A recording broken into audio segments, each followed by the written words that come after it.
Mukasambidde nalabye akatambi kayo keyakoze n'ayita ekibiina kya DP nti kiringa ekikulekule mongrel.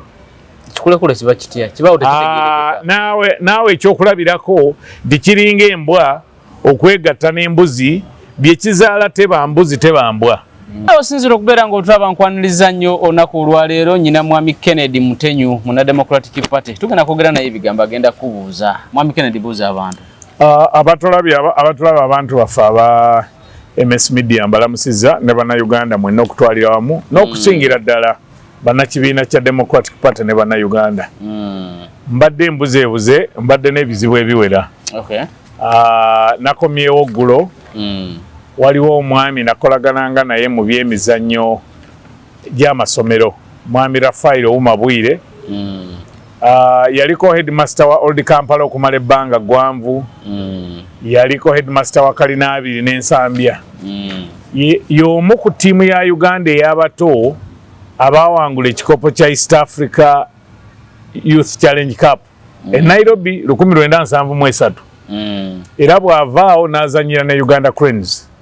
Mu mwaka gwa 1975 ye yali Sportsman of the Year munabyamizannyo ku Makerere University. Ate era yali captain team ya Makerere University. Kati omwami oyo n'ayingira ne national team ya Cranes n'asamba. Yasambirako Nsambya, yasambirako Lint Marketing Board, yasambirako ne Prisons ennaku zino gye bayita Maroons. Abadde ayina bwe yawummula egya gavumenti kuba bw'oweza emyaka 6 owummula, yaggulawo essomero lye e Bunnamwaya wano St Mary's High School Bunnamwaya. Era okumwebaza nsaba abazadde batwaleyo abaana. Ssomero ddungi lyafulumya abayizi bangi n'abaana abaayita mu mikono gye ab'emizannyo bangi nnyo, Bawuma Rusenoga, Gundi, waliwo Kiiza, waliwo bangi tobamalaawo kubanga ayagalanga nnyo abaana abato. So twagenze ne tumuziika, yafa weekend eri naye engeri gye bali kumpi ku boda y'e Kenya abantu beeyo baziika weekend. Era twalina misa ku St Javiera egundi e Bunnamwaya ne Lubaga. Era bana byamizannyo ne bajja neebaza Fufa yatuwa n'akakadde kalamba, National Council of Sports Dr. Patrick Egwel batuwa obukadde 3 kuba nakolako naye ku board ya National Council of Sports. Y'omu ku baali kakiiko akaasalawo nti abaana bano abamalire obudde mu byemizannyo bwe bakola S6 baweebwenga pointi extra nga zino ze bawa abawala okugenda ku university okubasobozesa. Era ebyo byonna byava ku Mwami Bwire. Omupiira ogw'abato n'ekyensembyayo Friends of Football abamanyi eby'empiira. Mu mwaka gwa 98 waliwo empaka z'abaana abato abali wansi w'emyaka 12. Kati Coca-Cola yali sponsoringa ekitongole ekyo kye bayita Friends of Football. Mwalimu abantu abagazi b'omupiira ogw'abato nga bagamba tulina kutandikira wansi. Mwalimu Mwami Beka Magunda, oyo nali nkola naye mu Coca-Cola.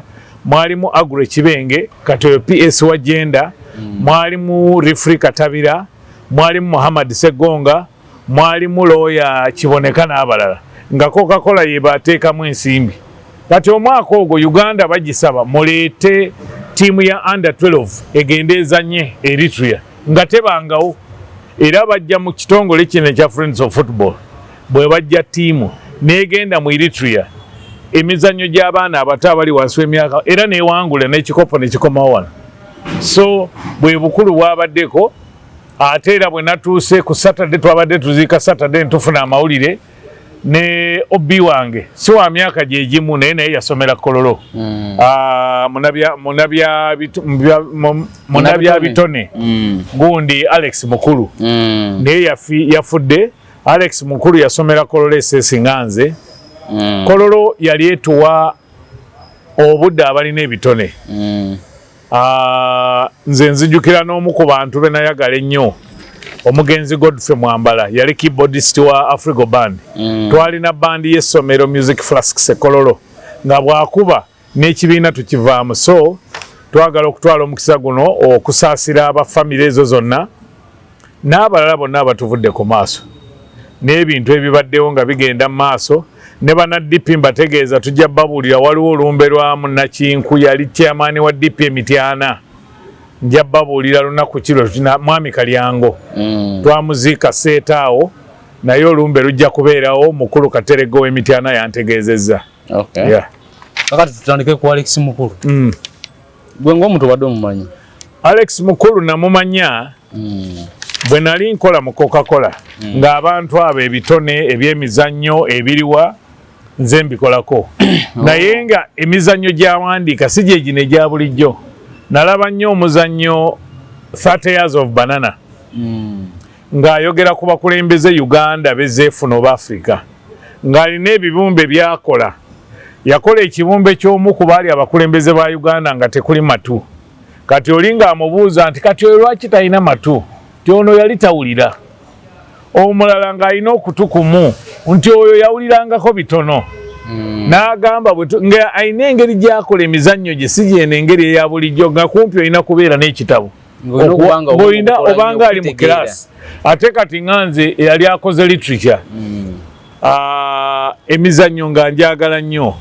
Nja kuwa ekyokulabirako nga toyogedde ku Alex Mukulu.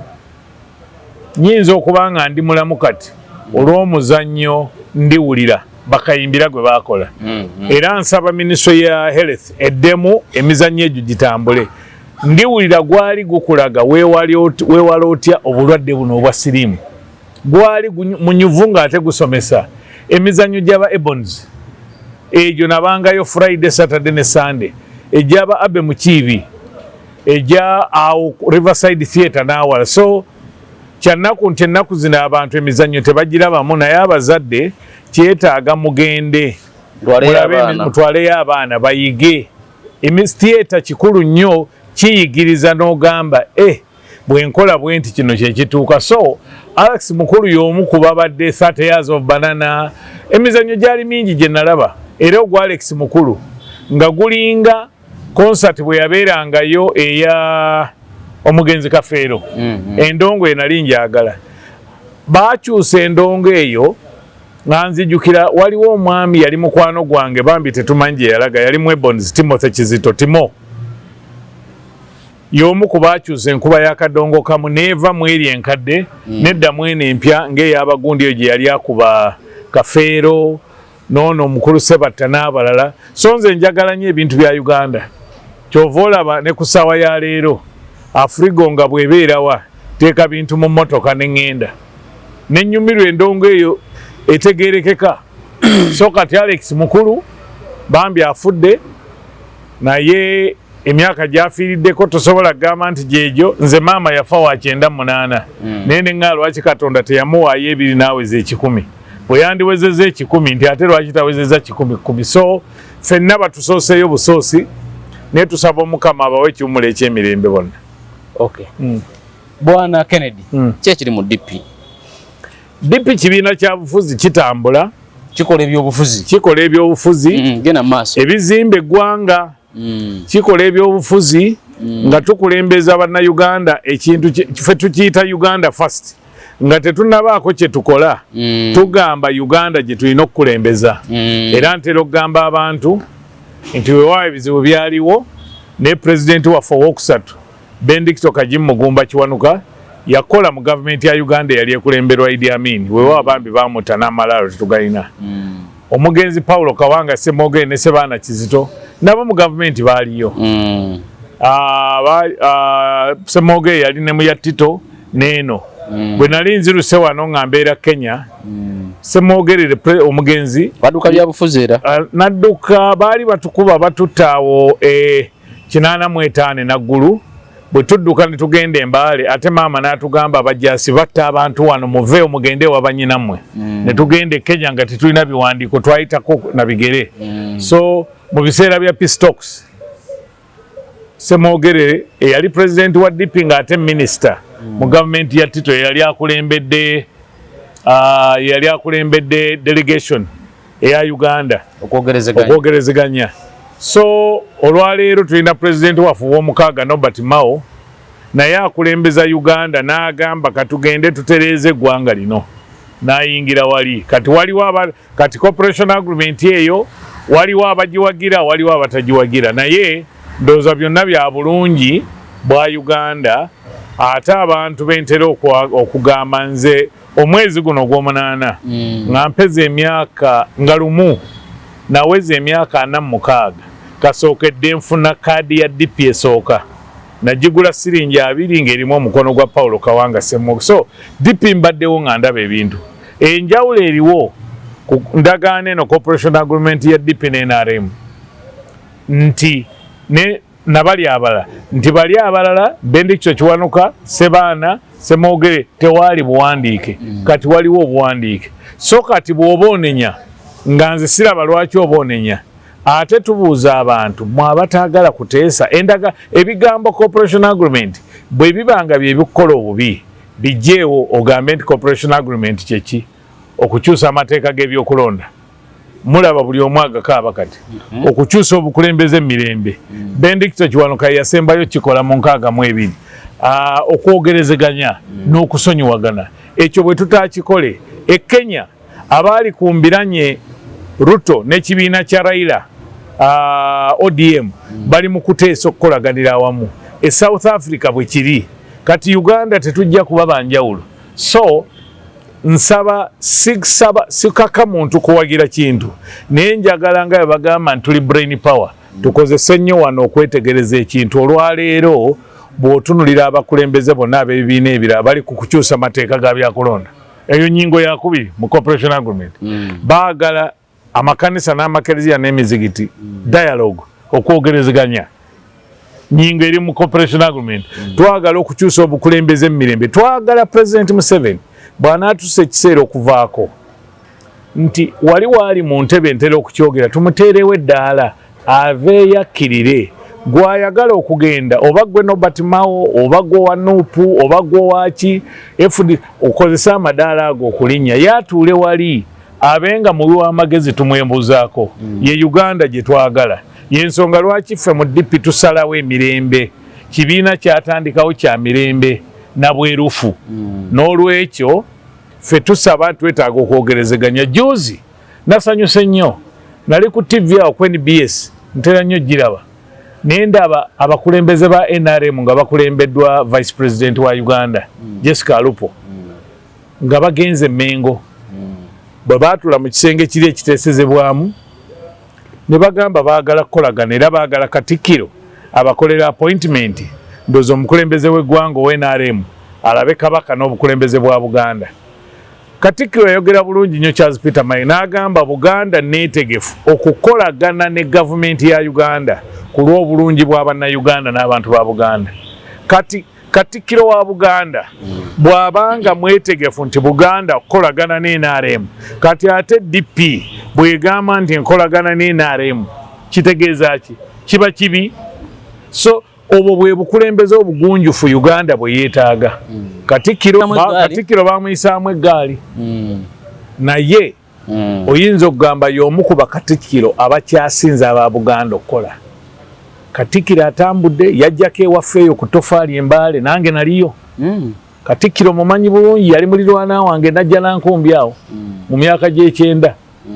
So muntu mwerufu tudde ku kya DP. So bwe tudda ku kya DP nje nyala kusooka okubuuza lwaki Mukasambidde si musanyufu ki ekyamunyiiza n'abakulembeze ba DP? Sisobola kukiyita kunyiiga.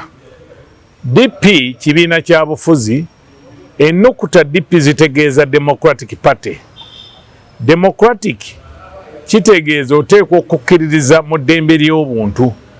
Freedom of association okwegatta ne bw'oyagala, freedom of expression. Kyova olaba juuzi bwe tubadde mu kalulu abakulembeze abo ababiri abagamba tebajja kuwagira pulezidenti waabwe ow'ekibiina bajja kuwagira omukyalo oli ku bwa sipiika. Nze sigambangako nti baakola nsobi naye mbagamba ddembe lyabwe okwogera ekibali ku mutima naye si ddembe lyabwe okulyamu olukwe oyo eyababeererawo. Ekyo kye nayogeranga. Kaakati nze nina ne bye natadde ku mukutu gwaffe. Vice President wa DP oba twagala oba tetwagala ye Fred Mukasambidde. President ye Nobert Mao, Chairman ye Dr. Mayambala, tulina Siranda nga Secretary General mumyuka we gundi owekitiibwa Christine Mugerwa Kasule, omumyuka wa sekretary w'abakyala Winfred Nakalembe n'abalala. Tulina Hajjara Nakibuule ye muwandiisi oba sekretary wa UID n'abalala. Neeka ya DP ebaako ebifo 54. Kaakati Mukasambidde nalabye akatambi ke yakoze n'ayita ekibiina kya DP nti kiringa ekikulekule mongrel. Kikulekule kiba kitya? Kiba otekitegeerekeka. Naawe ekyokulabirako nti kiringa embwa okwegatta n'embuzi byekizaala teba mbuzi teba mbwa. Kati ekyo nalowoozezza tekyabadde kirungi era ne nteeka mu buwandiike with respect ne mugamba Mukulumbidde kino si kituufu okuyita ekibiina ekikutuusizaawo ekikulekule. Ne mugamba ekibiina bwe kiba kikulekule gwe nange abali mu kibiina tuli ki? Kati yakyakiri mu kibiina. Kaakati sinnawulira nti avuddemu naye ng'ensonga gy'awa agamba tekitegeerekeka. Naye Katonda nnyambye tekitegeerekeka lwa ndagaano ya DP ne NRM gye yakola. Naye bwe tuva embalala mu delegates conference jjukira DP tetwalina candidate wa president kubanga akakiiko akafuzi akanneeke kaatuula ku popopol okuva ku ssaawa zaalinga 4:05 ku makya Mbidde naye akatuulamu anti nkuleetera paka ssaawa 10 ku makya nange naliyo ng'observe. Mbidde naye atuulayo. Mbidde n'aleeta ekiteeso yennyini nkuddamu ye kennyini kiikino era lwakuba olupapulo lw'okuyita teruliiko naye wakugambira wano nti ekisooka akugamba Fred Mukasambidde whereas the DP constitution designate the president party ekyo si kikulu wano whereas the National Resistance Movement NRM DP cooperation agreement represents a significant milestone in fostering national dialogue, reconciliation and collaborative government. Nti weewaawo endagaano ya DP ne NRM bibino eteekawo embeera ey'okwogerezeganya ng'eggwanga okusonyiwagana n'okukolaganira awamu. N'agamba nti nze soko kasome kunanga wekali Honorable Fred Mukasambidde, Vice President of the Democratic Party, hereby move the following motion for consideration and adoption by the National Executive Committee. Nti nze Fred Mukasambidde, Honorable Vice President wa DP, ndeeta ekiteeso kino nga nsaba NEC ekiyise.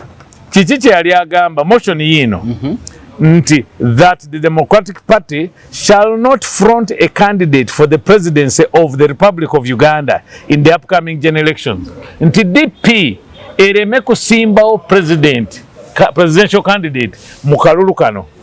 One, lwaki n'agamba party redirect and focus both the party human and financial resources exclusively contesting and winning parliamentary seats. Nti ensimbi z'ekibiina n'amaanyi naffe bammemba amaanyi tugateeke mu ba MP era ye kwe kugenda emubende eyo. N'agamba ekyokubiri kino kyekikulu lwaki tetulina kusimbawo president. Number 2, consolidate the gains achieved through the NRM DP cooperation.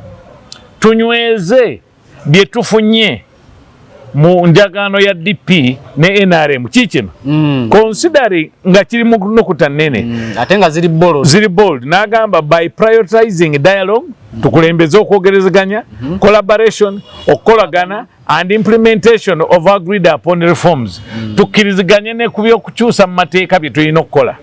Ekyokubiri, undertake the national civic duty of promoting peaceful and honest election. Tukulembeze ebyokulonda ebyemirembe. N'agamba ground nyingi nti kati emisingi motion eno ekiteeso kino giriwa. N'agamba ogusooka resource optimization and financial prudence nti tusaasaanye ensimbi n'amagezi amangi nga tulaba tuziteeka nga bwe wagamba teeka woolaba sente woolaba. Nadda ku kana akakulu to consolidate okunyweza ekitegeeza biri byaliwo okunyweza strategic gains ebintu bye tufunye mu ndagaano ya DP ne NRM nti the ongoing cooperation with the NRM presents a platform for dialogue. Nti all critical issues as constitutional reforms. Nti enkolagana eno gye tulina eya DP ne NRM mpitirivu nnyo mu kuleetawo okukyusa constitution okukolagana reforms justice obwenkanya improvements national reconciliation okusonyiwagana fronting n'agamba fronting a presidential candidate is both contradictory and less strategic nti okuteekawo presidential candidate nga DP kubagana kiba tekitegerekeka n'agamba kiba kimalamu it undermines the intents and purposes of the corporation kimalamu ebigendererwa by'okukolagana while shifting to eight confrontation rather than collaboration mu kifo ky'okukubagano ng'ate twandibadde tutegeeragana n'agamba the Democratic Party instead should invest in nurturing this agreement. Nti Democratic Party amaanyi gaayo gonna egateeke mu kuzimba n'okulaba nti enkolagana eno egenda mu maaso eveemu ebibala ebirungi olw'abamemba baffe and Uganda people including policy influence shared governance opportunities. Nti n'ebigendererwa ebimu biveemu okulaba nti tuyinza influencing ekyo ekigambo kinnemye n'ebirala olupapula olw'okubiri nduleseeyo bino kaakati tosobola kudda kati n'ogamba DP kikulekule nga wagamba tukolagane n'okiteeka mu buwandiike bwe nadda nja kuleetera n'olupapula eno nagisigaza era kye nakoze ne muweereza message kirungi n'aŋŋamba yansuubiza okundaba twogere kuba mu DP ne bwe tuba tetukkiriziganya tutula ne twogera space y'okwogera mugirekawo kati era nagambye nze nasoma ku byobufuzi enkozi Uganda Martyrs University mbinamu degree waliwo omwami omu gwe baatusomesanga bamuyita Voltaire yagamba ne bwemba siwagira byoyogera nja kulwanirira eddembe lyo okubyogera even if I don't agree with what you say I'll fight to death for your right to say your freedom of expression so kati ekiri mu DPC nabe kubanga njagala ondabye ompeyo ekibiina omu ku bammemba kabeere mukulembeze bwayinza mu courts okulumba pulezidenti w'ekibiina n'asigalawo Mpuuga walaba kye yakola Mbabazi bwe yali ayagala entebe enkulu eri kyekyaddirira n'obwa secretary general bwagenda bbali n'olwekyo nze nenyumiriza mu DP nti etuwedde ku nsonga ya DP eno nga era Honorable Mukasambide yavayo nayo naga nti agreement abagifunyimu balubatu nti bo bali basuubira nti waliwo ebitinitini abantu be balina okufuna aba DP ndowooza mu agreement maybe mbidde yalina kyalina okufuna oba bwa minister oba state minister oba ki nti abagifunyimu balubatu bano batimawo bali bokka kikino endagaano eyo bw'ogisoma omanyi nze basayininga endagaano eyo nga ndi waffe Mbaale era abantu ne banga mutenyo ogamba ne mbagamba bwemba sinnagisomamu ewedde sina kyenzija kwogera neneerwanako nenzija njifuna kituufu endagaano eyimiriddewo ku bintu bina yali eva 2022 okutuusa ekisanja kino ekyaweddeko mwalimu okukyusa obukulembeze mu mirembe presidential transition peaceful butuuka butya mu kalulu era emirembe giba gya kalulu ekyokubiri mwalimu okukyusa amateeka g'ebyokulonda ne constitution ekyokusatu mwalimu dialogue okwogerezeganya n'ekyokuna mwalimu reconciliation lwaki reconciliation Uganda tusoowaganye twatuusa ekiseera ng'abantu abava mu northern Uganda abamu tebaagala kukwatagana n'abammanga ne tuvaawo kati obalaba waliwo abantu abaagala okugulako olutalo ku bantu bwe bugwanjuba nze mange omugenzi Amoti yali ava Toolo maama we yali ava Rukunjiri kati abo bakojja bange nina bakodomi bange mu northern Uganda na wano mu Buganda nina mu mwanyinaze yafa juzi yafumbirwako omwami Muganda n'abalala so netwagamba nti Uganda wetuuse tulina okutuula tusonyiwagane ebitundu byonna bisonyiwagane nze ndi musajja mu Protestant buli lwa Sande bwe ngenda mu kanisa oba wali St Andrews Cathedral waffe Mbale tulina essaala gye tugamba tusonyiwa Katonda tusonyiwe nga bwe tusonyiwa abo abakola ki awatali kusonyiwagana tetujja kutambula. Ekyokubiri okusonyiwagana kuva mu kwogerezeganya ye dialogue. Ekyokusatu okukyusa amateeka g'ebyokulonda. Walabye okulonda kwerosi walaba okulonda kw'abavubuka nakuli okulonda okukulu okwo kwe twetaaga okubeera okulonda kwaffe nedda. Kati bino byonna ebisatu bw'obikola omanya nti akaluluko mu bokisi kajja kukyusa obukulembeze bwa Uganda mu mirembe. Kaakati kyonna kyo njagala nkyogere. Abantu bangi bagenda ne bagamba nti President Museveni yeegaana. Nedda. Mwami Kennedy kyenjagala mu ndagaano eno mwalimu obuwaayiro nti waliwo abamu bannaddipi abafuna ku positions mu naye omuntu olina okumunnyonnyola endagaano eyo kyeki kye mbadde njogerako. Abantu bajja bakyogera nti President Museveni yabyegaana ebya peaceful transition. Nedda. Ennyingo zino ennya zenjogedde ensonga ennya peaceful presidential transition, electoral and constitutional reforms, dialogue ne reconciliation bye bintu bye bakkiriziganyaako okuteesaako so si nti bye baali bakkiriziganyiza okukola. Kaakati baatuula ne bagamba tugenda kuteesa ku ki gwe mukono President Museveni gwe yassaako nga chairman wa NRM Todwongo n'assigninga nga secretary general eno Norbert Mao nga president ne Siranda Gerard nga ni secretary general bye tulina okuteesaako.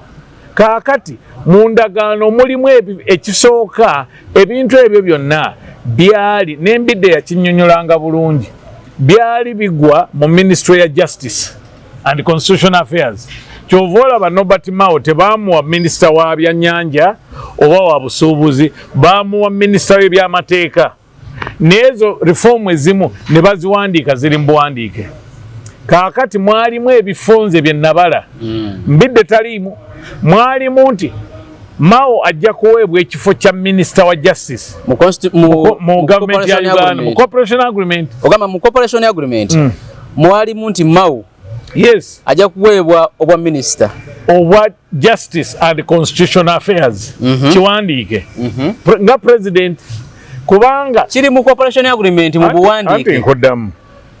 Nkuddamu mulimu nti Norbert Mao president wa DP yali assigns ajja kufuna obwa minister bwa justice and constitutional affairs kubanga kyekifo ekituukiriza bino era kyova olaba nakati bamubuuza ennongozeza ziriwa ne bagamba mujja kubeeramu n'ekifo ekirala eky'omumyuka wa minisita gwe tuyita state minister bwe kinaalabikawo bwe kiri ne mubaamu nti mu parliament mulimu obukiiko DP bajja ggiwaako obwa ssentebe bw'akakiiko akamu ate akakiiko akalala abeere vice chairman. Ekyo tekyatuukibwako ne mubaamu nti waliwo ebitongole bino kati olaba Human Rights Commission commissioning ezo ng'ebifo byonna bw'obibala biringa 8 naye byonna kati ebifo ebyo Mao si yabigaba gavumenti eri yebigaba kati ebirala byonna olina okwebuuza DP ebyayo bye yasuubiza yabituukiriza mwebyo suuliddemu mbidde anti mu ndagaano cooperation agreement ya NRM ne DP temulimu mukasambi otyo mulimu n'ekifo nti NRM ejja kuwagira candidate wa DP kuyala n'erinnya Siranda teririimu naye candidate DP yenna gweneereeta era bw'oba ojjukira DP yateekawo okulonda nze nakukubiriza Oweekitiibwa Babirye Kabanda Mere ne Siranda ne bavuganya era okuvuganya kwali kw'amaanyi kubanga Siranda yafuna obululu 24 Oweekitiibwa Mere Babirye Kabanda ow'e Masaka n'afuna obululu 22 njawulo yali ya bululu kati erinnya ne litwalibwayo eri naye era olaba nti mu kukuba akalulu engeri gye kaalimu Siranda yali namba 9 nga batwala 9 kata naye alemwe kati ekyo lwaki nkireese nti bwe tukola endagaano nze naawe nze ne gwe n'otuukiriza nze ne situukiriza banenya gwe atuukiriza kati omuntu ow'okunenya naffe tusaba kye tuva tugamba nti NRM twagisaba etuukirize ebyayo bye yasuubiza kati ninga akutegeera kati kamaleyo kano kakulu n'olwekyo endagaano eyo yaggwako n'ekisanja ekiwedde okitegedde so mwalimu Norbert Mao okuweebwa obwa minisita wa justice ye muwandiike mu ndagaano kaakati gundi eno gye nkulaze motion Mbidde gye yaleeta ewagira cooperation agreement teyali mulinnya Mbidde oba Mutenyo oba Mukasa oba Kamoga oba ani nkutegedde kati okitegedde naye kyemmanyiiko waliwo abantu abagisoma ne batandika ekifo ekyo era sisobola gamba nti Mbidde si omu ku baali beeyagaliza ekifo kya state minister n'abalala kubanga kyali kyakuweebwa ki DP kaakati bwe baba tebakigaba ate onenya Mao eyagenda okunoonya n'afuna NRM eremereddwa okutuukiriza era bw'ombuuza nti endagaano eyo bagituukiriza bitundu ki nyinzo nja kukwotinga pulezidenti w'ekibiina Norbert Mao ndowooza wakati wa 20 ne 30%. Ekitegeeza kuba mwalimu ebifo ebirala nga 8 kati Uganda Human Rights Commission ki emirimu emirala naye abantu baffe mu kifo ky'okugamba tuwagire ekintu kino naffe tukole ki kati ne bwabeera President Museveni ayinza immediately endagaano eno ng'esayiningiddwa mu July wa 2022 twalina ba MP 9 naye mu parliament ewedde naye nga bakulembeddwamu Honorable Richard Lumu mwalimu Dr. Lulume mwalimu Richard Sebamala mwalimu Fortunate Nantongo mwalimu Mpalanyi ne Fred Kayondo ne bagenda mu Constitutional Court ne bawaaba nti endagaano eno emenya Constitution ya Uganda kaakati mu mateeka bannamateeka batugamba nti Constitutional Court omulimu gwayo kuvunula kutaputa Constitution ya Uganda nti ekintu kino kikoonagana ne Constitution ya Uganda kati era twamala emyaka 4 kumpi nga tugenda mu kooti abakulembeze abo bonna saabalabako tebalinnyako mu kooti na mulundi n'ogu nga be baloopa ate bakozesa looya yali looya waabwe mwami wa UPC Walubiri oyo nga bw'omwogedde yali looya waabwe ogutali musango kubanga yaba professional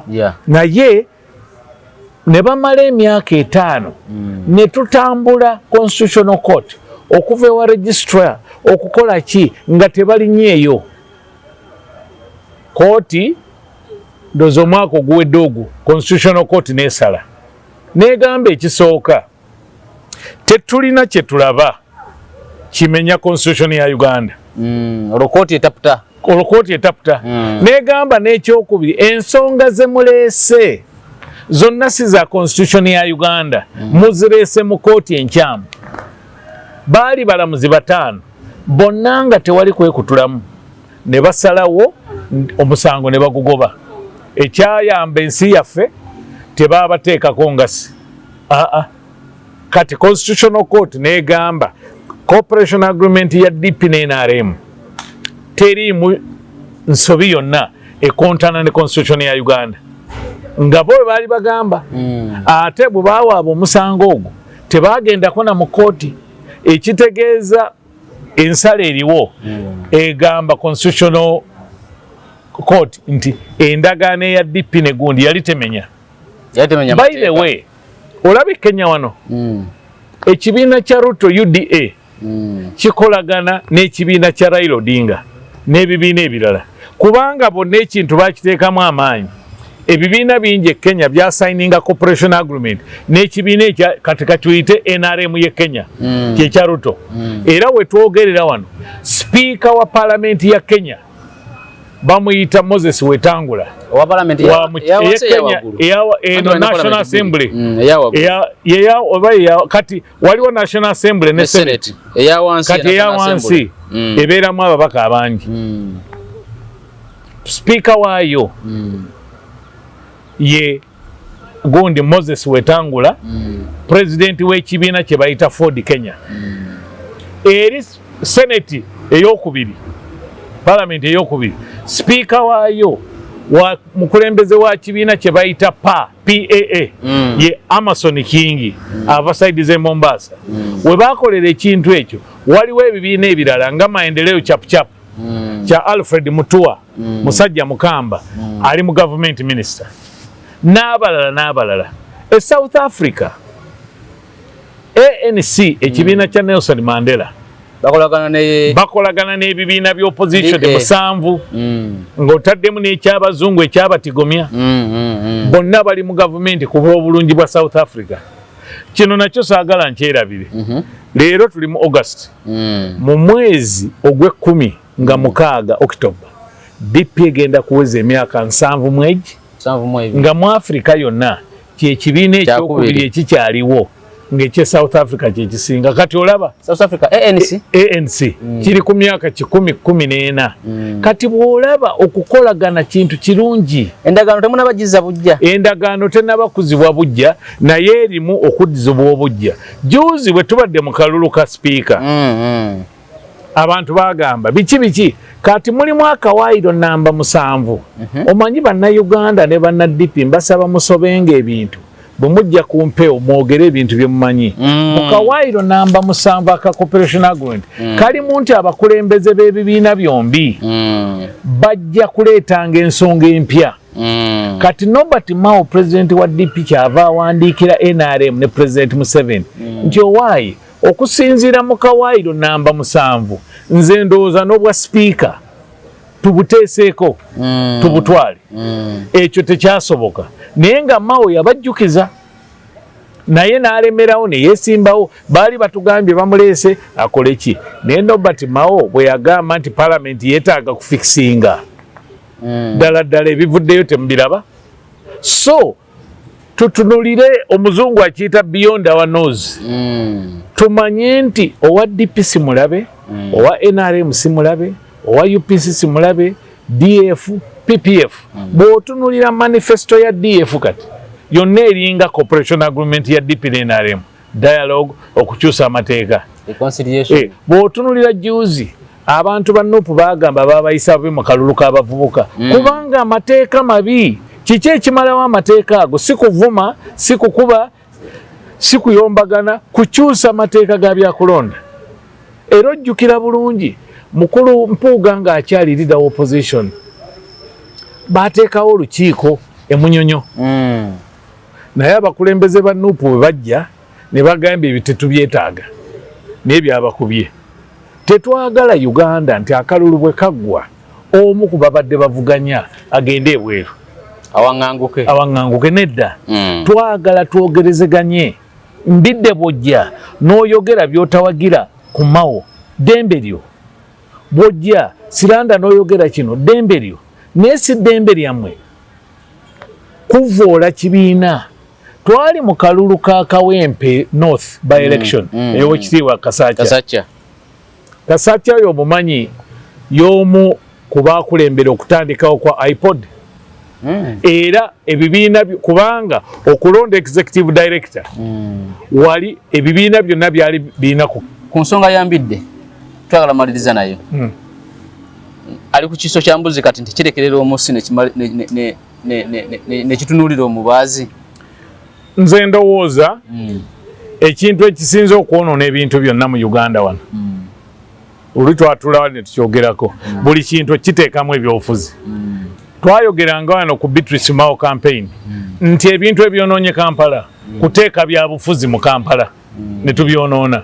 Kaakati nze sitera entendeka yange saagala kuyisa mukulembeze wa mbidde nkyamutwala nga vice president w'ekibiina naye bw'aba ayogera nkugambye gundi ye yino ngikusomedde yonna asooka ayogera ebintu ebiteekamu ekibiina ekyo ekituufu. Mbadde nkugamba bwe twali mu kalulu ka Kasakye Kawempe mukulu Honorable Lulume by the way bali bonna ababaka abatwala DP mu kooti ng'oggyeko Sebamala ne Kayondo abasigadde bagenda gundi Lulume yagenda mu DF akalulu ne bakamukuba lumu nasigala ku independent akalulu ne bakamukuba Fortunate Nantongo yayitawo Lukwago n'agenda mu NUP akalulu ne bakamukuba ekitegeeza Mausi kye kyali kizi Lukwago Mpalanyi ow'ekyotera Kasolo yamukuba mpozi Kasolo ndoza yamukuba so kati bwe tudda ku kino nti Lulume bamubuuzanga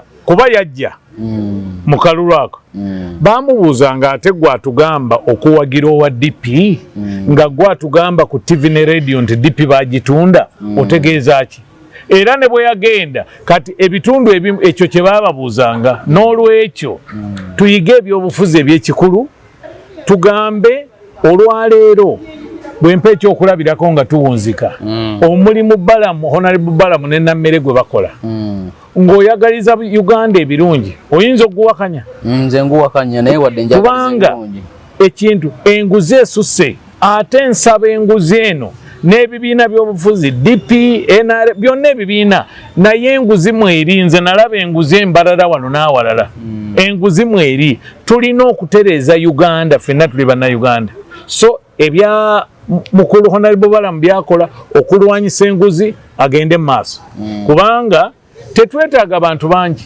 mu Bayibuli Saala yazaala mwana omu n'ajjawo amaziga g'obugumba Nuwa yakozesa lyate n'awonya 10,000 z'abantu Nobert Mao yali ati ebiseera ebyo nga bamuyita one man's army ye yatandika olutalo olwolwanyisa enguzi mu parliament ne lugenda n'awala tebaali bantu bangi tetwetaaga bantu bangi naye Uganda yaffe tulina ogitereza n'olwekyo njagala okwebaza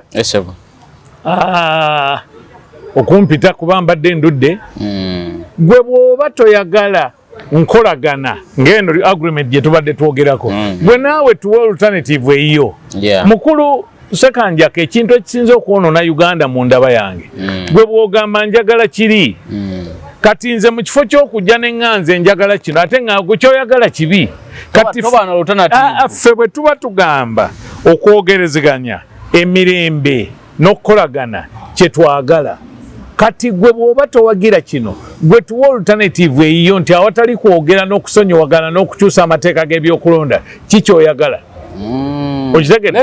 leetawo alternative kulekana nakyo kijja kikozesa naye toleeta bigambo kuyisaamu kuvoola ate bannange nze sijja kukkiriza muntu yenna kuvoola kibiina kya DP ekibiina kya DP abantu abo abamu kyekyabafuula ba MP Mbidde yakola emyaka 10 mu Yala Siranda yakakola ye 5 abalala bonna gundi emirundi ebiri gye yakabeera mu parliament Lulume yali ku kaadi ya DP Lumu yali ku kaadi ya DP bw'oba olina obutategeeragana ne Kennedy Mutenyo oba ne Nobert Mao oba ne Matia Sekanjako ebyo bibeere byammwe tobigatta mu kibiina kyaffe abamu ku ffe tulina emisaayi mu ttaka lwa kibiina kya DP tetujja kukkiriza muntu kuvoola kibiina kyaffe era njagala kuweereza obubaka obusembayo mukulu Mbidde oyo natandika okumukampeiningira Makerere nze nali nkola mu Coca-Cola nga nze nkola ku mayunivasite n'emikolo mu Uganda yonna naye nempulira nti eri omuvubuka wa DP natandika nga nzija n'emmotoka ya Coca-Cola n'empaking ewandegeya n'ennyingira yunivasite ekiro nenva mu saa 6-7 kubanga abakulembeze ba yunivasite bajjanga nnyo mu ofisi yange Honorable Brenda Nabukenya ababuulire yali president wa guild ya Kyambogo era nga mbasponsoringa Kibalya Asumani basalirwa bonna abo baali ba UID kati nga nze nkola emirimu gyange ne Mbidde yawulira buulizi nti waliwo omwami muwanvu wano muddugavu ayambala galubindi ajja ekiro na campaigningira naye tulaba akola muki mu Coca-Cola ekyali kingatta n'Embidde kuba wa DP era oyinza n'okugamba kubanga yali wa DP n'awangula obwa guild president Makerere